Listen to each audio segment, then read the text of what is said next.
Hello guys, Malu's വ്ളോഗിൻ്റെ പുതിയ വീഡിയോയിലേക്ക് എല്ലാവർക്കും സ്വാഗതം.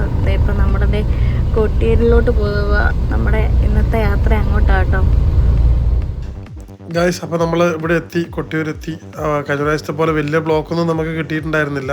ഇനി നമുക്ക് വണ്ടി പാർക്ക് ചെയ്യാനുള്ള പരിപാടി നോക്കാം. വണ്ടി നമുക്ക് പാർക്ക് ചെയ്തതിന് ശേഷം നമുക്ക് അമ്പലത്തിലേക്ക് പോവാം. ഗൈസ്, അത്യാവശ്യം നല്ല തിരക്കുണ്ട്. ഇക്കരെ കൊട്ടിയൂരും അക്കരെ കൊട്ടിയൂരും അത്യാവശ്യം നല്ല മോശമില്ലാത്ത തിരക്കും കാര്യങ്ങളൊക്കെ ഉണ്ട്. നമ്മൾ എന്നാലും അതുവഴി ഇങ്ങനെ നടന്നിട്ട് പോകുമ്പോൾ അത്യാവശ്യം നല്ല രീതിയിലുള്ള കാഴ്ചകളൊക്കെ കണ്ട് ഇങ്ങനെ നടന്നിട്ട് പോവാണ്.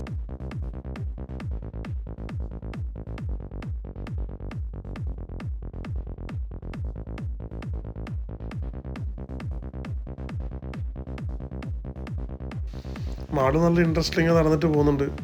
അവൾ ഫസ്റ്റ് ആയതുകൊണ്ട് അങ്ങോട്ടെത്തുമ്പോൾ മാത്രമേ അതിൻ്റെ ബുദ്ധിമുട്ടും കാര്യങ്ങളും മനസ്സിലാവുള്ളൂ. ഫസ്റ്റ് ടൈം വരുന്ന അവള് ഇങ്ങനെ വെള്ളമൊക്കെ കണ്ട് ഇങ്ങനെ ഫുൾ ത്രില്ലടിച്ച് പോവുകയാണ് അവള്. അവിടെ എത്തിക്കഴിഞ്ഞിട്ടാകുമ്പോൾ എന്താവും നമുക്കുള്ള എക്സ്പ്രഷനും കാര്യങ്ങളും കാണാം. ഞാനും ആളും ബാവലിപ്പുഴയുടെ തീരത്ത് ഇങ്ങനെയുണ്ട്. ബാവലിപ്പുഴ ഒന്ന് ജസ്റ്റ് ഒന്ന് കാണാം.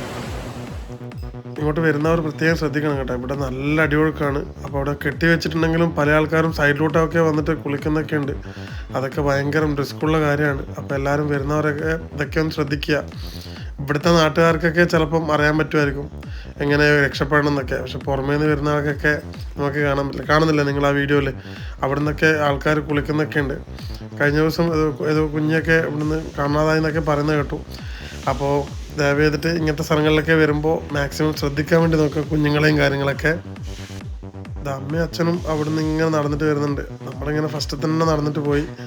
അങ്ങനെ നമ്മൾ ദർശനത്തിലോട്ട് കിടക്കുകയാണ്. നമ്മൾ ദർശനത്തിന് ഇവിടെ എത്തുമ്പോൾ അത്യാവശ്യം നല്ല തിരക്കുണ്ട്.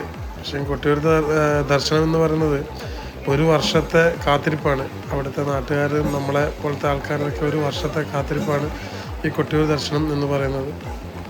ഒരുപാട് ഐതിഹ്യങ്ങളും പ്രാധാന്യങ്ങളുള്ള ഒരു ക്ഷേത്രം കൂടിയാണ് കൊട്ടിയൂർ. ഗൈസ്, നമ്മളെ ഇവിടുത്തെ കൊട്ടിയൂർ വരുന്ന ആൾക്കാർക്ക് അറിയാം, നമ്മൾ ഈ ഉത്സവത്തിൻ്റെ സമയത്ത് മാത്രമേ ഇവിടെ മനുഷ്യപ്രവേശനമുള്ളൂ. പിന്നെ അതേപോലെ തന്നെ ബാക്കിയൊക്കെ കാടായിട്ട് നിലനിൽക്കുന്ന സ്ഥലമാണ്. എല്ലാവർക്കും അറിയുന്ന കാര്യമാണ്. പ്രകൃതിയോട് ഇണങ്ങിയ രീതിയിലാണ് ഇവിടുത്തെ ചിട്ടകളും കാര്യങ്ങളൊക്കെ നടക്കുന്നത്. നമുക്ക് ഇവിടുന്ന് കാണാം. അതായത് ഓല, പിന്നെ അതേപോലെ തന്നെ പ്ലാസ്റ്റിക് ഐറ്റംസോ കാര്യങ്ങളോ ഒന്നും ഇവിടെ കാണാനില്ല. പൂജ നടക്കുന്നതായാലും പിന്നെ അതേപോലെ തന്നെ ഇവിടുത്തെ എല്ലാ നമ്മളെ കർമ്മങ്ങളും നടക്കുന്നത് മറ്റേ പ്രകൃതി രമണീയമായ രീതിയിൽ തന്നെയാണ് എല്ലാ കാര്യങ്ങളും നടക്കുന്നത്. ദക്ഷയാഗത്തിൻ്റെ പുണ്യഭൂമിയാണ് നമ്മുടെ കൊട്ടിയൂർ എന്നറിയപ്പെടുന്നത്.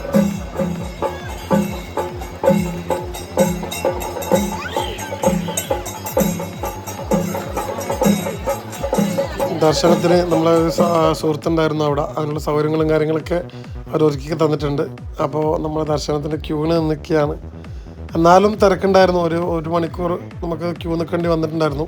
അപ്പോൾ വൈകിട്ട് നമ്മുടെ സന്ധ്യ പൂജ നടക്കുന്ന സമയത്തായതുകൊണ്ട് തന്നെ 4 മണിക്ക് വന്ന് നമ്മൾ തിരിച്ചു പോകുന്ന സമയത്തിന് 8:45. നല്ല തിരക്കുണ്ടായിരുന്നു. എന്നാലും എല്ലാ സൗകര്യവും ഇവിടുന്ന് ചെയ്തു തന്നിട്ടുണ്ടായിരുന്നു. അല്ലേ മാളോ? എന്താ അവസ്ഥ വന്നിട്ട്? ഇഷ്ടമായാ? അവിടെ ഫസ്റ്റ് ടൈമാണ് ഇവിടെ വരുന്നത്. നല്ല ഒഴുക്കുണ്ട് കേട്ടോ, നല്ല ഒഴുക്കുണ്ട് ഇവിടെ ബാവലിപ്പുഴയിൽ. പിന്നെ അതേപോലെ തന്നെ അപ്പോൾ നമ്മൾ ഇറങ്ങുകയാണ്. ഇനി നമ്മളെ പോകുന്ന കാഴ്ചകളും കൂടി കണ്ടിട്ട് പോവാം. ഇതാണ് നമ്മൾ ഓടപ്പൂവ് എന്ന് പറയുന്നത്. അപ്പോൾ ഇത് സാക്ഷാൽ ശിവൻ്റെ നമ്മുടെ ജട എന്നാണ് എല്ലാവരും വിശ്വസിക്കുന്നത്. എനിക്കും വാങ്ങണം വീട്ടിലേക്ക്. അമ്മ മാളൂന് മറ്റേ അവിടുന്ന് സ്വീറ്റ്സും കാര്യങ്ങളൊക്കെ വാങ്ങുന്നുണ്ട്. പിന്നെ ഇത് നമ്മുടെ സാധാരണ ഇതിൽ കാണുന്ന സ്ഥിരം കാഴ്ചകൾ. ഉത്സവപ്പറമ്പിലുണ്ടെന്ന് നമ്മുടെ ചെണ്ട, അതിന് 100 കൂട്ടം ബാർഗനിങ് നടക്കുന്നുണ്ട്. അങ്ങനെ നമ്മളിതാ ഹോട്ടലിൽ വന്ന് ലേറ്റായി. മാമിന് ദേഷ്യം വിളിച്ചിങ്ങനെ നോക്കുകയാണ് കിട്ടാത്തതുകൊണ്ട്. ബാക്കി നമുക്ക് വീഡിയോയിൽ കാണാം.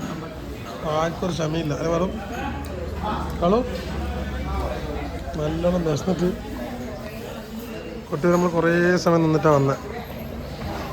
അപ്പം അതുകൊണ്ട് തന്നെ നല്ലോണം വിശന്ന്